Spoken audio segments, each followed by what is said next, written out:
Magandang araw po, welcome po sa aking channel, Love9 TV. Patalas sa 10. Meron po ba kayong mga properties na napapabayaan or non-performing assets?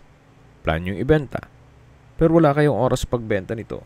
Kung ito'y pagkakatiwala nyo po sa amin, tawag lang po kayo sa aking numero.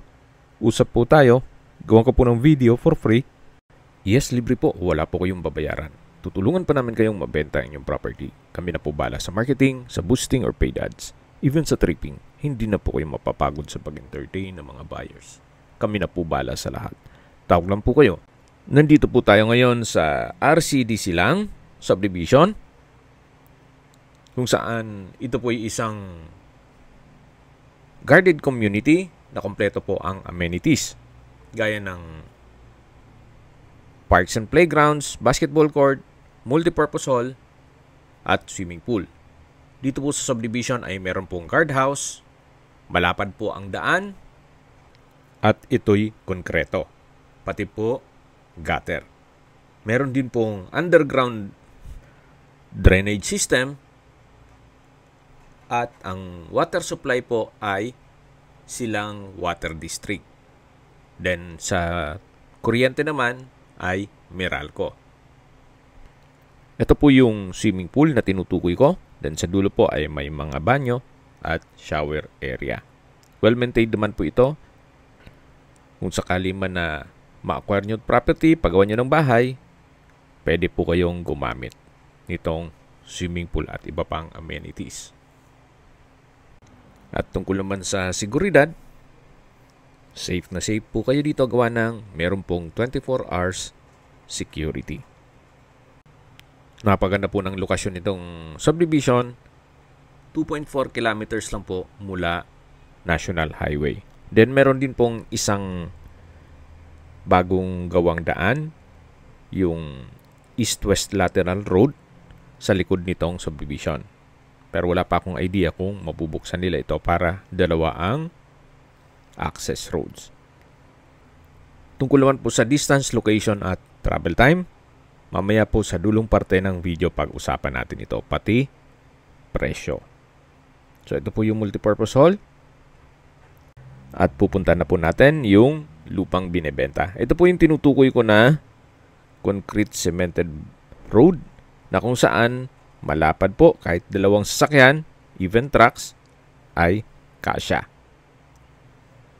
Then malapit na po tayo sa lupang binebenta. May mga kabahayan na rin po dito.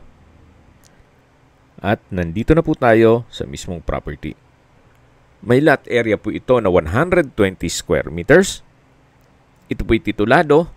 Buhay po ang may-ari. Kaya wala po kayo magiging problema sa documentation o sa transfer ng title. Sa likod po niyan ay perimeter fence na. Medyo madamo lang po. Pero ganun pa man, ito po'y regular cut. Then mula po dito sa concrete road, medyo slow po ng konti. Hindi naman kalaliman ang terrain nitong lupa.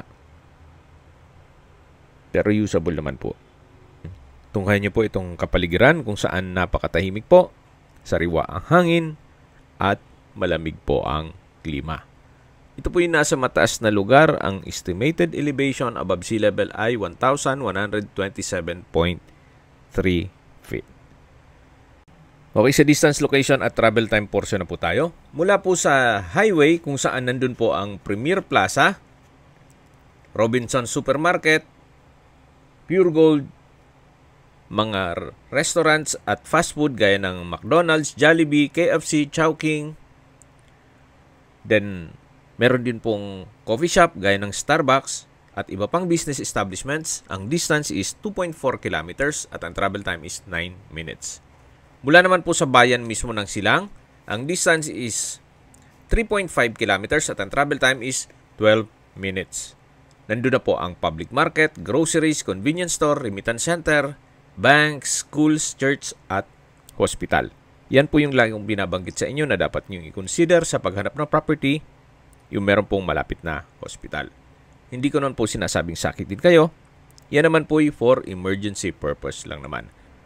Mula naman po sa Calax, Aguinaldo exit, ang distance is 6.7 kilometers at ang travel time is 18 minutes. Ang Calax po is connecting South Luzon Expressway, Skyway, all the way to North Luzon Expressway at ibang parte ng Metro Manila. Mula naman po sa Tagaytay, ang distance is 16 kilometers at ang travel time is 32 minutes. Mula naman po sa Manila o sa airport, ang distance is 61 kilometers at ang travel time is 1 hour and 36 minutes. Okay, sa presyo na po tayo. Binibenta po ito ni owner sa halagang 1.5 million pesos net. Ibig pong sabihin, si buyer na po ang sasagot sa lahat ng taxes at expenses with regard to documentation. Kung may mga katanungan po kayo, tawag lang po kayo sa aking numero. At sa mga kababayan naman natin nasa ibang bansa, meron po akong Telegram. Sa mga iPhone user naman, may iMessage. Meron din pong Imo, Skype, Viber at WhatsApp. Same number lang po, 0917-316-3399. Sa mga nagtatanong naman po ng aming Facebook, meron po aming Facebook page na Nov9TV at Facebook Real Video. Meron din pong TikTok at Instagram. May ibang YouTube channel po kami na The Nov9TV channel, Nov9TV Listings, Nov9TV On The Spot, Nov9TV Updates, at Nov9TV House Rental. Sana po naibigan yung aming video presentation. Paki-like and subscribe na lang po sa aking channel para ma-update din po kayo sa aking future listings. Kung sakali pa hanap nyo yung mas malaking sukat na lupa, meron din po kami ibang listings na pwede nyo pagpilian. Huwag po kayong mag-atubiling tumawag sa amin, then let us know your budget para malaman namin kung anong property pwede namin alok sa inyo. Sa lahat pong viewer, subscriber at nagtiwala po sa amin, salamat po sa suporta. Ingat po kayo lagi at yung pamilya. Maraming salamat po.